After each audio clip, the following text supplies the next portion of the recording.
संतरामपाल जी महाराज जी करवा चौथ का व्रत करने से मना करते हैं। जैसा कि करवा चौथ भी एक बहुत अच्छा फेस्टिवल त्योहार है जो कि पूरे भारत की संस्कृति हर राज्य में मनाया जाता है। इनसे जान लेते हैं संतरामपाल जी महाराज के शिष्य की करवा चौथ व्रत क्यों नहीं रखते हैं ये लोग, कौन बताएगा? ये करवा चौथ व्रत के लिए परमात्मा कहते हैं कि हमें शास्त्रों में कहीं पे भी नहीं लिखा कि हमें करवा चौथ व्रत रहना चाहिए या फिर कोई भी व्रत रहना चाहिए, क्योंकि जो हमारे वेद शास्त्र है उसमें कहीं पे भी प्रमाण नहीं है कि हमें व्रत रखना चाहिए या फिर एक दिन भूख रहने से क्या पति की उम्र बढ़ जाएगी। ऐसा तो कभी नहीं होता, क्योंकि परमात्मा कहते हैं कि हमें सत भक्ति करेंगे, हम भी भक्ति करेंगे और हमारा पति भी भक्ति करेगा तो उससे हमारी आयु बढ़ेगी, ना कि एक दिन हम भूखे रहेंगे तो हमें भूखे रहने से हमारे पति की आयु बढ़ेगी। ये पाखंडवादी है, ना ही हमें करवा चौथ मनाते हैं, ना ही हमारे परमात्मा करवा चौथ के लिए मना करते हैं। जैसा कि इन्होंने बताया कि करवा चौथ कहीं शास्त्रों में भी प्रमाणित नहीं है, बल्कि आपको सटीक आंसर मिल रहा है, पूरा स्पष्ट प्रमाण मिल रहा है। और आप क्या बोलोगे और क्या कहना चाहोगे? ये बात भी ठीक है, लेकिन श्रृंगार करने को क्यों मना करती है? तो महिलाओं का स्वाग है, इसके लिए क्यों छुड़वाते हैं संतरामपाल जी? आपका बहुत अच्छा पॉइंट इन्होंने कहा कि श्रृंगार एक औरत के लिए बहुत ही अच्छा सुहाग है और इसके बिना औरत कहीं ना कहीं अधूरी रहती है। तो हम इनसे जानते हैं कि श्रृंगार क्यों नहीं संतरामपाल जी महाराज के शिष्य करने देते, कौन बताएगा? संतरामपाल जी महाराज श्रृंगार करने के लिए इसलिए मना करते हैं क्योंकि एक वाणी है, कपड़ा गहना तन की शोभा या तन काचो भांडो, बिना भजन कुतिया बनोगी, राम भजो ना रांडो। इसके लिए मैं ये कहना चाहूँगी कि जो हम सतभक्ति करते हैं, हमारे लिए मनुष्य जन्म इसलिए मिलता है क्योंकि हम सतभक्ति करें, और इसलिए हम अपनी शौक शान में और फैशन में इसमें ये जीवन बिता देते हैं, जो कि ऐसा करना गलत है। हमें सतभक्ति करनी चाहिए। जैसा कि इन्होंने बता दिया है कि ये सब करने से कोई फायदा नहीं है, और आप लोग क्या कहना चाहोगे? क्योंकि आप जी को पूरा स्पष्ट प्रमाण दिया जा रहा है, आपको बोलने कहीं गुंजाइश नहीं हो पा रही है, आप लोग और क्या कहना चाहोगे?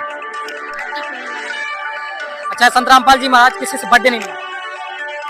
क्यों भाई, आप लोग बर्थडे नहीं, संतरामपाल जी महाराज किसी से बर्थडे नहीं मनाते, ऐसा क्यों? क्योंकि बर्थडे हमें इसलिए नहीं मनाना चाहिए क्योंकि हमारी जो आयु है, मान लीजिए हमारी 50 साल की आयु है, 50 साल में से 1 साल हमारा कम हो जाए तो 49 वर्ष बचेंगे हैं, तो हम किस चीज़ के लिए मतलब बर्थडे मनाएं? उसमें हमारे जीवन का साल कम हो रहा है, हम उस चीज़ के लिए बर्थडे मना रहे हैं, इसलिए बर्थडे मनाना गलत बात है, क्योंकि बर्थडे मनाना ही नहीं चाहिए। और क्या कहना चाहोगे आप? कोई और कुछ बोलने चाहोगे? पूर्ण संत की क्या पहचान है जिससे हम उनकी शरण में जाना चाहिए?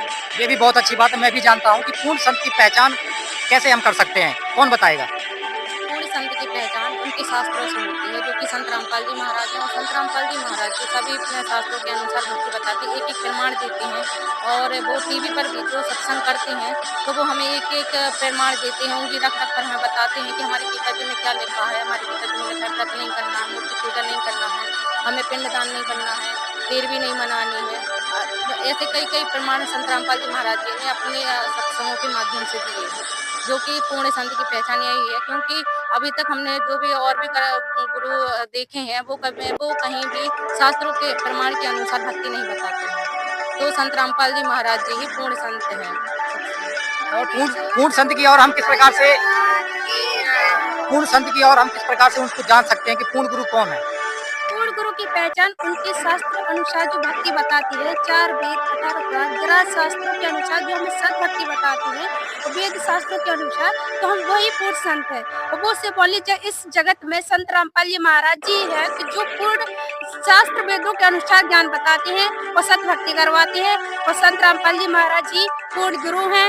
आप भी उन संतरामपाल जी महाराज जी से नाम दीक्षा लीजिए और अपने जीवन का कल्याण करवाइए। पूर्ण संत जानने के लिए मतलब जो सृष्टि रचना जरूर पढ़े, उन्होंने पुस्तक भी लिखी हुई है, ज्ञान गंगा, जीवन जीने की राह, और उनका सत्संग भी आता है, साधना टीवी, ईश्वर टीवी पे, तो आप सभी देख सकते हैं कि जो पूर्ण संत है वही मतलब पूरे समाज में अपनी सतभक्ति के अनुसार उन इसी प्रकार मालूम चल सकता है। मैं ये पुस्तक जगत वालों को भी करना चाहूँगी। जैसा कि दोस्तों अभी इन्होंने बता दिया है कि डिबेट में काफ़ी इनके सवाल रहे, आखिरकार लास्ट तक देखते हैं कि इस डिबेट में क्या निराकरण निकलता है, क्या इसका प्रावधान निकलता है।